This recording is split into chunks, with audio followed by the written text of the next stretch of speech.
Welcome back, everybody. Rodrigo Fondor here with another episode of Asheville Real Estate News. Today, we are talking about online, social media, marketing, presence, branding, just a variety of these issues.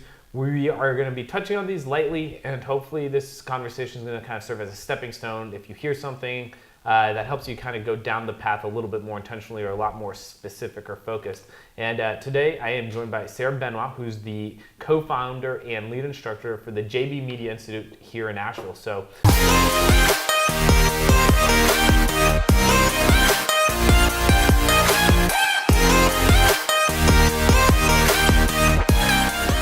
without further ado, Sarah, welcome to the show. Thanks so much for having me. Yeah, absolutely. Asheville's a pretty unique place, as you know this. Mm-hmm. Most of the times people have unique stories on how they got here. I know you got here as like late 90s, if I remember correctly. So yes. How'd you end up here and why'd you stay? Yeah, so essentially I always tease that when I got to Asheville, there were 3 hippies and a tumbleweed. It was mostly boarded up downtown, just a few businesses. And I was actually traveling cross country in a Volkswagen bus. Nice. The first time I came here in 1997. Mm-hmm. And essentially I had a friend from college living here. I wandered the streets for about 10 minutes and ran into somebody and asked where Kevin was, and they told me. So I walked down and met him at the coffee shop, and we basically spent 2 weeks just kind of hanging out with him and camping in the mountains, and then I moved to California. So when I decided a couple of years later for family reasons to come back to the East Coast, I had spent 2 years just south of the California mountains and fallen in love with them. So when I headed back east, I was like, I have to go somewhere with mountains. Get me some mountains. I can't live without them. So I often say that, mountains remind you how small you are. Yeah. I think that perspective is very healthy. So being somebody who lived in the city for a long time, I grew up in between Philly and New York and New Jersey, went to college in Boston, and then lived in Sacramento, and also spent some time in San Francisco. I realized that it's easier for me when the earth is bigger and everything else. It just helps me have perspective and stay pretty zenned out and remember that my problems aren't that important. Yeah, that's funny actually. So I grew up in Broward, Columbia, big city, and then I moved into like not super far north, but northern Ontario, Canada. And I lived, it was like flat as a piece of paper, and I was like, this winter's terrible. I never want to do another Canadian winter. I need to go south where are mountains, and similar reasons to why I got here. So yeah, I'm a mountains guy through and through. Yeah, that's definitely what's kept me here for 19 years, is that. Same thing for me. I was like, I don't want to leave these mountains. Yeah. So, like everybody else who's coming here. So, this podcast shows about real estate and kind of just the different things that influence it or the effects of it. And obviously wanted to connect with you because of, you're one of the most influential probably people here in Asheville who knows, online marketing, branding, etc. And wanted to just have, like an overarching conversation. It's, as we've talked off camera a little bit, it's impossible to really get into very many of the specifics because there's so many variables involved. Yeah. And can we maybe start with what's your background in social media or online marketing, et cetera, and then we can kind of move it a little bit more specific into the real estate side of things. Yeah, sure. So I'm what I like to refer to as an accidental entrepreneur. I was living here. I had a job in corporate healthcare, and I was originally actually working on healthcare claims processing, which, super exciting. But essentially what that allowed me to do was learn how to use software, right? So at the time I was using a proprietary software built by the IT guys who ran our company. And so I realized I had a pretty strong neck for technical things. Yeah, you're I went to Eastern Nazarene College and I studied biblical literature, so completely outside of the framework of anything I expected to be doing with my future, but it really worked out. And while I was working in that part of the company at the time, I also started working with a marketing consultant, and she was consulting with businesses in the healthcare field around HIPAA regulations. So I started basically helping her write HIPAA manuals and selling these training modules over to people. And so that's how I started just digging in with her into the branding of her own company, the marketing, developing the voice. And so I was sort of simultaneously working in both departments. So I was spending a lot of time on marketing with her and then all this other time on technical sort of software development and customer service on the other side. So when I got laid off from that job, I accidentally met somebody in Boone at a vegetarian restaurant, and we started concepting a search engine optimization company. And so both of us had backgrounds in writing specifically. And we kind of took that and started running with it. And it was really funny because we got laughed out of most meetings the first couple years of the company, 2003 and 2004. So still early, yeah. And people were like, writers have no business doing this, and you guys are crazy. Nobody's going to buy this. And we had a few programmer friends that were like, look, we need more creatives in the field. We need more communicators in the field. None of us want to market stuff, and we're getting stuck with it because we're the technical people. And so everybody's like, well, you do it. And so, social media was really in its infancy then. I was using things like Dig and Delicious and Stumble Upon. And, if you want to get really dorky, things like Google Wave. I don't think I've ever heard of any of those. Yeah, those are all like when social media was basically like 30 million IT dorks talking to each other. My first experience would have been MySpace, I think. Yeah, MySpace is really where the public started picking up on it, but there was many other sites before that. Right, I mean, of course, yeah. But back then, if you had 10 million users or 50 million users, you were like killing it. Huh. So different numbers these days, yeah. Very different numbers these days. So as I started to develop our first company for SEO, social media just became something because what we were actually doing back then was content marketing. Right. Really, at the end of the day, we just didn't call it that. Kind of swung back around to that now, too, exactly. Right? Yeah. Kind of like came back around to that in the end. And so what we were really looking at with social media was the distribution factor. Okay. This is a place where we can be developing content for websites. It's really authoritative. And then we can find these channels where we can distribute things. So when did you move from kind of like figuring it out, infancy stages, to I know what I'm doing, I'm an established like thought leader in this space, and like, stick your stake in the ground and be like, follow me, I got this? Yeah, so I started teaching in 2006. Okay. So I got my first opportunity here in Asheville to teach a couple seminars for free. Right. Somebody's willing to take a chance on me. And one of the things that I really pitched in the beginning is that I taught myself. So I got laid off from my job. I had a year's worth of unemployment. I spent the entire year deeply studying all these subjects and then launching my company that first year. And so I really started to understand where the holes were in the training. I started to really see that people who didn't consider themselves technical really needed a mindset shift because these things are actually not that technical. They're not made for programmers and coders and IT people. They're made for me and you. It's a different language, yeah. So that's where I kind of like branched into the teaching piece. And I think the more that I saw success with the people I was teaching, the more confident I felt about what I was doing. Right, no, I'm sure it was like super validating. Yeah. So let's talk a little bit about like maybe where the state is of things right now. I think I've been really personally on the stuff we do, been very much online since I very started, got an online, started blogging.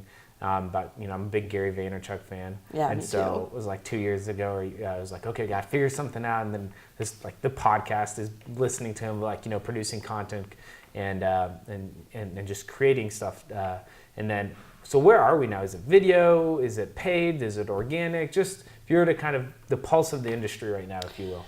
Yeah, so I had the pleasure of doing an awesome webinar a few weeks ago that was led by Hootsuite and also a number of other major players in the digital marketing space. And so just to throw out there, it's funny, they've defined the last 20 years as the age of experience, right? So brands had to move from selling products and services to selling the experience of interacting with the brand. Right. And they're now declaring that what we're moving into is the age of the individual. Interesting. Which basically means that everything is becoming more personalized because the amount of information available online is so big. Yeah. So it's funny that all content is still valid in a lot of ways. I think we all know video has taken a huge leap forward. Right. So for sure, video content is really powerful in a lot of ways because every platform is now making it native to their system. Right. But I also think it's really interesting that we have such an influx of information that what brands really have to focus on at this point is being very specific about who they're talking to, targeting their messages right to individual people. There's a lot of, have you done your customer personas or your customer avatars or your, whatever name they've come up with for it this year. But really understanding that you have to have what I call the campaign mindset, which is understanding that you want to have diverse pieces of content. So you want to have long form, short form, graphics, videos. if you want to get more specific, you want to have boomerangs and hyperlapses and all these different forms of media we can create. And you want to create what I would consider almost like little pods of content that speak right to the needs of a specific type of customer that you want to target. And that's true whether it's paid or organic, right? That's actually going to create more success. So let's take a step back on that. If somebody was like, hey, somebody's getting started in the real estate field, say that they're a new investor or a new real estate agent or an experienced one, and they're like, okay, I want to figure out to get into the online space. Are there any tips on how to like develop that avatar, quote unquote, as far as how do you define who you go after? Yeah, it's funny because there's a ton of, insight about this on, like, if you Googled that right now, you would hear like a million experts telling you the answer. You could read that about the rest of your life. Yeah, and they basically all sell you some sort of downloadable thing that you can use to create it.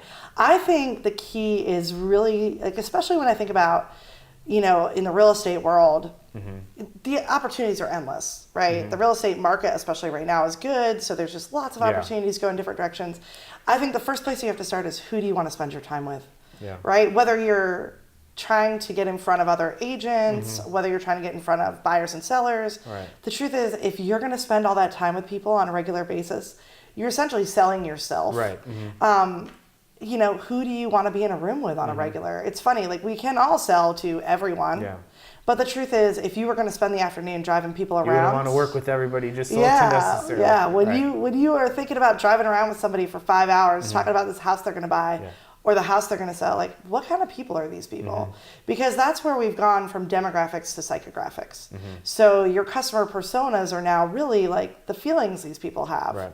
And what makes it fun for you to do your job with them. And I think we should all start there, because if we can attract the people that we really bond and resonate with, from a sales perspective, we'll always get more out of that.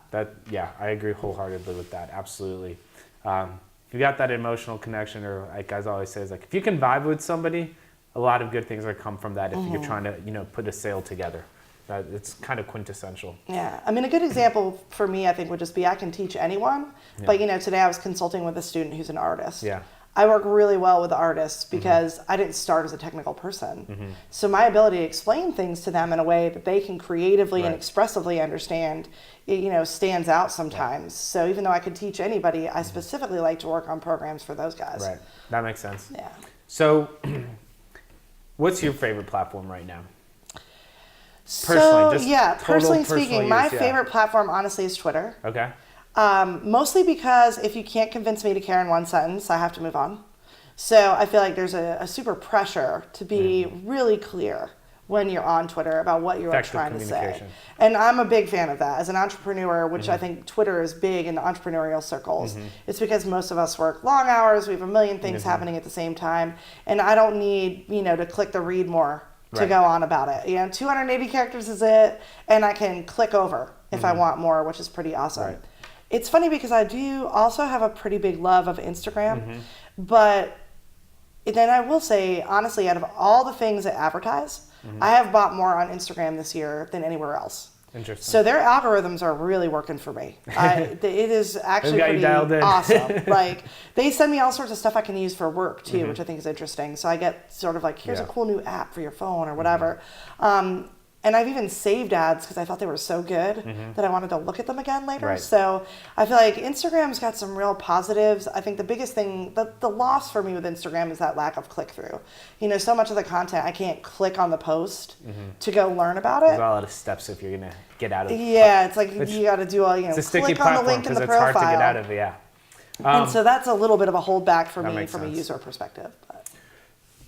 How would you recommend somebody who's not very familiar with social media or SEO, so they have like a Facebook profile and maybe they threw up a website, just whatever, and they're like, oh, this isn't working, like I actually have to put work into it. What's like a good first step? And I know that's going to be very relative per person, but maybe the first step is like, go read this book and it'll help you figure out how you want to move forward, or I don't know. Yeah, so I'll be honest, in the real estate world, I will say about SEO, move on. Right? So the websites that are ranking for search engines are going to be like Keller Williams. com, you know? Right. So individual agents and even smaller agencies, I think from an SEO perspective, the truth is like just have a really usable, awesome website and don't worry about how you're ranking on Google, because if you're not one of the big players, you're going to struggle. There's like a lot to worry about there. So in that sense, when you're brand new, I'm like, take SEO off the plate to get started, because that's like a deeper conversation where you're going to have SEO is no longer one thing that you do. Right. It's like 5 different aspects of marketing that come together to create an optimized website. So I think it's too big to dig into when you're brand new in the marketplace. I do think social media, though, you have a huge opportunity there, because most people who are dealing with real estate, they number one already know who their best person would be. And they also like already have a little bit of an outgoing personality. Like you're not usually attracted into that market if you're not able to talk to people and connect. So I feel like social media gives you that great opportunity to just like milk the connections you already have and like at least get something started. And a lot of times the people that already know you will support you. Right. So they don't have to be a client. They'll still like your page. They'll still get involved, whether you're on Facebook or Twitter or Instagram. Right. And I think when it comes to just which tool first, there's a few things I would consider. If you're, let's say, in Western North Carolina, Facebook's your big player. Yeah. I always say Facebook gets in the holler. Like, if you're not just in Asheville, if you're anywhere else in this region, Facebook is definitely a winner. 75% of American adults use it. And it really, there are people in Madison County, Transylvania County, Haywood County, regularly using Facebook for all sorts of things. You know, the trade-off is, I think, if Facebook feels overwhelming, then you might go to Instagram, which has got the next highest saturation into the market, which is about 35 to 40%. Okay. So they're hitting about 35 to 40% of the adults. Of course, Facebook is pushing a lot of people to Instagram, so that's going to grow. And I feel like Instagram is simpler. It takes the stress off having to learn the system if you're newer to it. Some people feel very overwhelmed by Facebook, and even their algorithmic feed is more complex than Instagram's. So if you feel more comfortable taking pictures and just doing stories, something simple, then strategically, Instagram's a better choice. Is there any value in going after organic reach? Or is that just a thing of the past and it's really time to just like, if you want to reach, you just got to pony up and pay some dollars to get, you know, exposure? Yeah, I think, so it's interesting. When you're first starting out, the truth is the organic journey is going to be long. Right. But can you even get anywhere with it? You can, absolutely, which I'm going to talk about in a minute. So there are ways to actually like generate organic excitement and actually get exposure. But it's a lot. It's like, you know, we kind of, that hunting versus farming kind of analogy is what we talk about a lot in the industry. So do you want to plant the fields and like watch them grow and water them and be responsible for them? That's the relationships you're going to have to build to make anything organically viable. Right. And so when you first start out, that can be a painful process that's going to take you like a year to even begin to get into getting enough referrals from it. So when you're first starting out, I always feel like a budget is good, right? Especially on Facebook or Instagram, because the advertising is actually a lot cheaper on those platforms compared to, let's say, LinkedIn or Twitter or Pinterest or any of that stuff. So from a budgetary standpoint, you can get far. I'm a big fan of Facebook like ads when you're starting out. So not just boosting posts, because that has nothing to do with people liking your page. But driving people to actually like your page on Facebook and really building that community of people that you want that are targeted specifically towards the best people for you, I think is genius.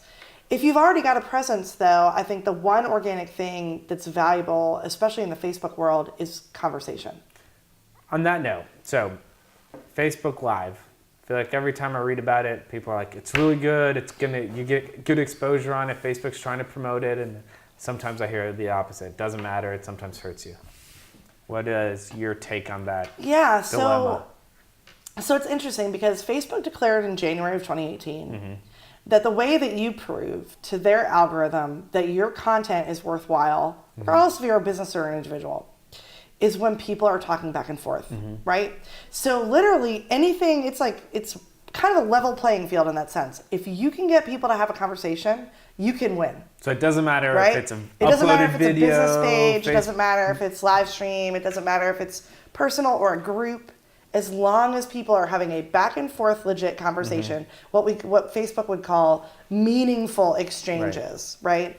then you can show up higher in the news feeds, because that back and forth proves your content is amazing and people want it. So Facebook will show it to more people, right? So live streaming can be amazing when you get the feedback. When you're on there talking to people, you're getting them to get into the chat. What Facebook is going to do is alert everybody else that you're having this conversation and give them an extra touch point to join. But when you're up there just talking about something and not engaging in the chat, and nobody's really asking questions, and you're not pushing that aspect of the live stream, it doesn't get as much exposure. So it's kind of that, it's almost like every piece of content on Facebook is going to do better if people start having that conversation. So it doesn't really matter what the content is, as long as people comment on it, exactly. interact with it. Then so whatever you're most comfortable in camera, written text, whatever, just do it. Exactly. You just want people to say something. And live streaming too, that's why you see some of the top live streamers, they are smart enough throughout their entire live stream, even sometimes when they have big followings, as they see people logging on, they're like saying hi to everybody. And it seems like a really crazy thing to do when you've got 2 or 3 or 4 or 500 people on your live stream. But you want people to respond with a thumbs up or waving you want them hand to like get excited. You want to acknowledge them as much as you can. No, it makes sense. So we've been running Facebook ads, and we've had not great results with them.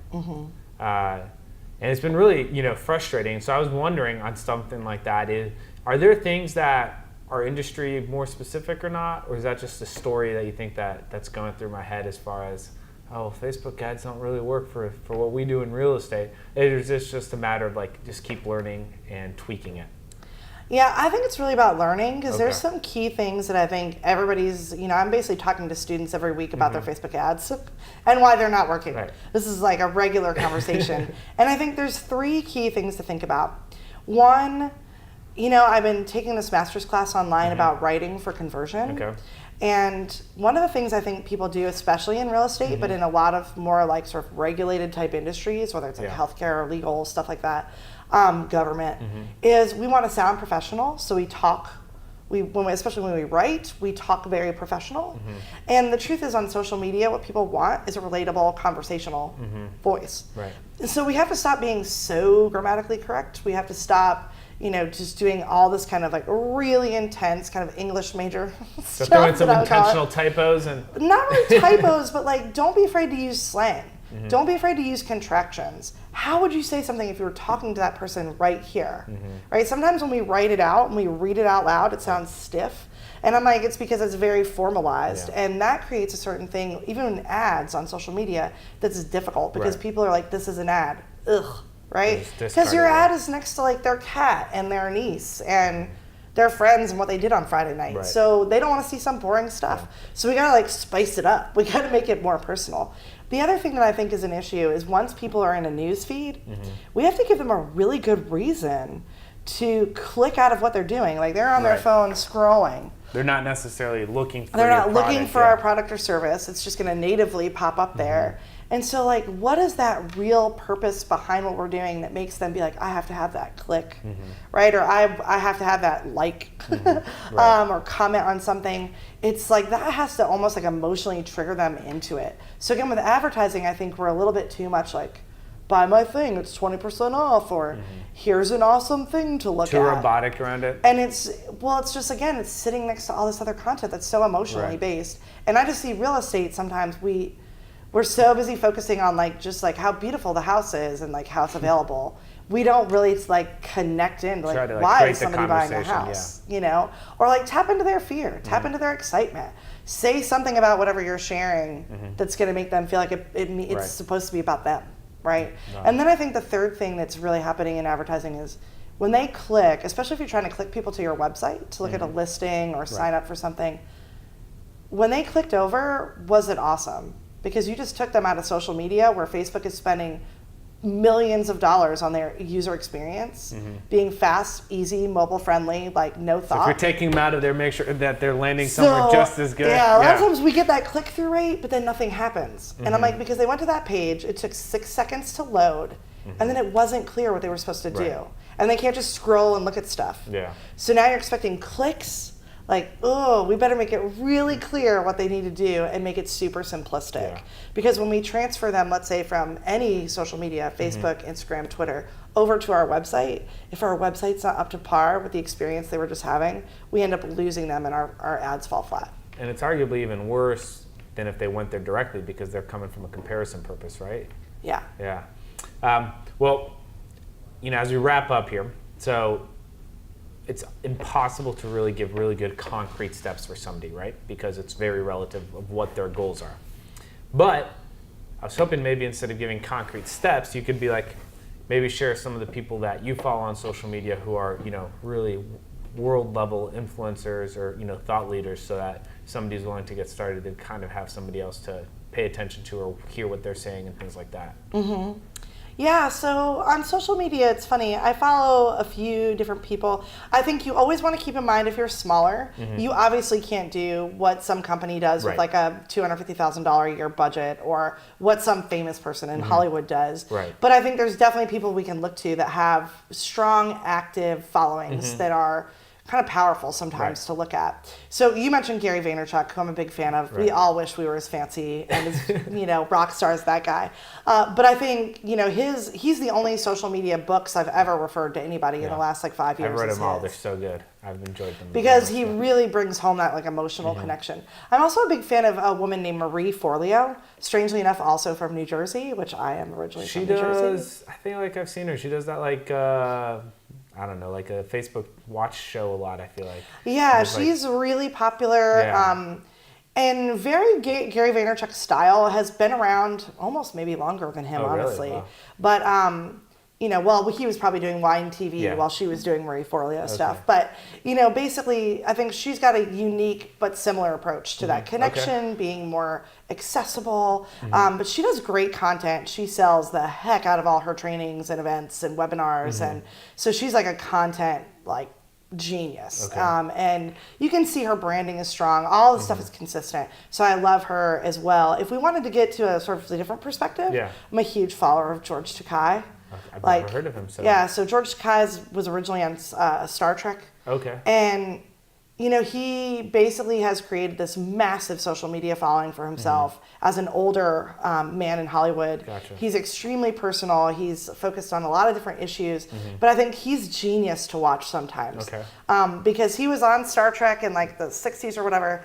And then sort of had minor roles everywhere and kind of just disappeared. And then reinvented himself. And then reinvented himself as an out, member of the LGBT community and his husband and formulated this massive following around himself. He's also Asian American, so he really just has this amazing perspective on different things.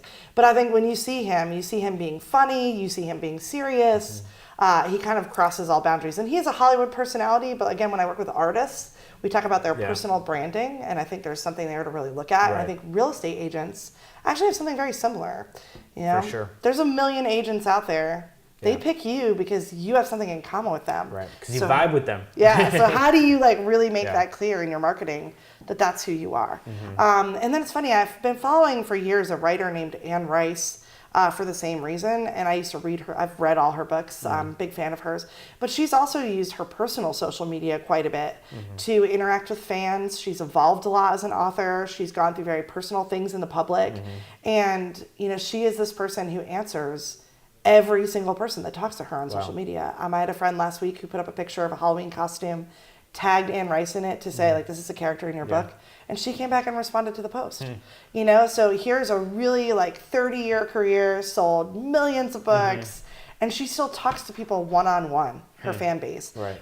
I just feel like that's a really powerful move. Now, you're not going to be able to talk to every single person, but to really put in that effort, I think makes a huge deal. And I think real estate agents have that same opportunity. Yeah. So those are sort of my favorite people in the sphere. That's perfect. That's a great starting point because sometimes the best thing to do is just see what other people are doing and then kind of get an idea of how to make it your own and go for it.